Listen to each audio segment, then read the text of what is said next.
Hey, great to have you here. So in today's video, we're going to take a quick look at the new Anguirus Godzilla figure that got announced. I haven't really covered the Godzilla SH MonsterArts figures too much on my channel. I did make a community post about this figure being released the other day, so I figured I'd give a more in-depth look at the photo images that we got from Tamashi on this one. So let's not waste any time. Let's just jump right in and look at the pictures we have here. And as mentioned, I'm not big into the MonsterArts historically, so I don't have a lot of background with some of the details here. So feel free to add any context in the comments if you want to give some more clarity on some of these monsters we've gotten in the past potentially. So the first photo we have of Anguirus. This is probably the coolest photo I can imagine them putting out on the first image of him. Really just see the entire body of him with his spiky back and his tail, looking very aggressive, like he's about to attack somebody with his mouth open. Love Anguirus as a character in the Godzilla series and franchise overall. He was always awesome, especially when he teamed up with Godzilla against some kind of bigger opponent foe. So love this first image of him just really looking aggressive and seeing the really entire body of him. So great first shot by Tamashi here. Next up, we have kind of the downward angle that we had seen before in the previous shot that I shared in the community post. Just more zoomed out, it looks like. Seeing the full body just from a downward angle. So seeing kind of what his belly looks like, seeing kind of the upward version of his mouth and seeing the teeth from him from the downward view. So similar image here, but just showing kind of what it looks like from a lower point of view. Curious to see what that shell really looks like. It looks like it's kind of just attached to his back there with some gapping there, but I'm assuming it's going to wind up being kind of fully flush to his body at some point in there. And then we see the knee. There's a little bit of gapping. I'm not as familiar with how much gapping you can kind of see in Godzilla figures overall, but you can tell the joints are kind of separate pieces, so it doesn't necessarily look the cleanest, but I think you're probably nitpicking to point out some of those parts. Next up, we have Anguirus getting just blasted away. So I don't know if anyone's gonna have him in this pose. Obviously you need a stand to use this, but we have him just with his arms and legs just stretched out and getting blasted back, looking like he just got destroyed by Gigan potentially in this scene specifically. And showing kind of the length of his tail, I think is kind of the other point of this image, showing it's kind of the full body length of him. It's always interesting with Godzilla figures. It feels like realistically for the lore, you need to have the tail be very long, but it's always super awkward to fit that in somebody's shelf because it's got to go somewhere. So allowing that versatility as far as bending for this tail really is going to be effective.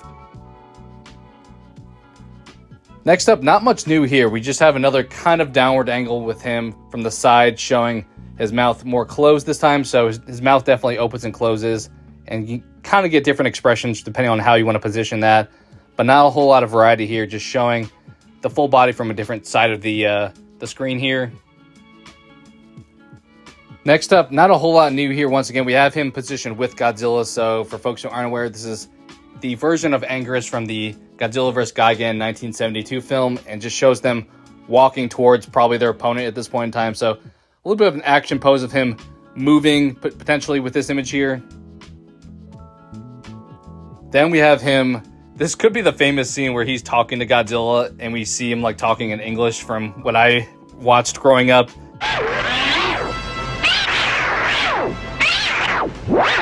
Kind of a hilarious recreation if that's what they are going for here, but they're definitely communicating in some fashion, saying, hey, there's trouble, we got to go fight Gigan, essentially. So love this shot if that's what they're going for here. I'm assuming that's the intent of this image specifically, because that was a very iconic part of the movie for me. Something funny going on. You better check. Oh, yeah. Other than that, not a whole lot here because it's the same kind of downward look. We see a little bit more of what that shell looks like behind his neck, so definitely a little bit of gapping there, but that probably is good to allow that neck to move around to its full potential. And then finally, we have the big battle. So we have a lot of dust shown in this image here, but we have Anguirus and Godzilla fighting Gigan himself.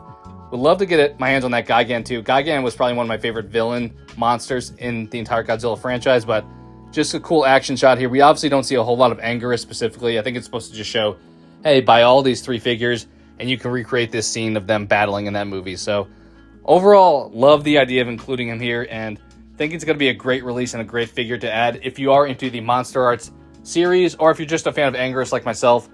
I know the prices for MonsterArts can be a little bit more aggressive than things like the Dragon Ball figure arts, so I'm expecting, I don't think we have a price at this point, but I'm expecting him to be somewhere in the triple digits, like I'd guess probably around 150. If I get more detail on that, I'll make sure to share it with you guys. But MonsterArts typically are kind of more in that $100 to like $300 range when it comes to releases.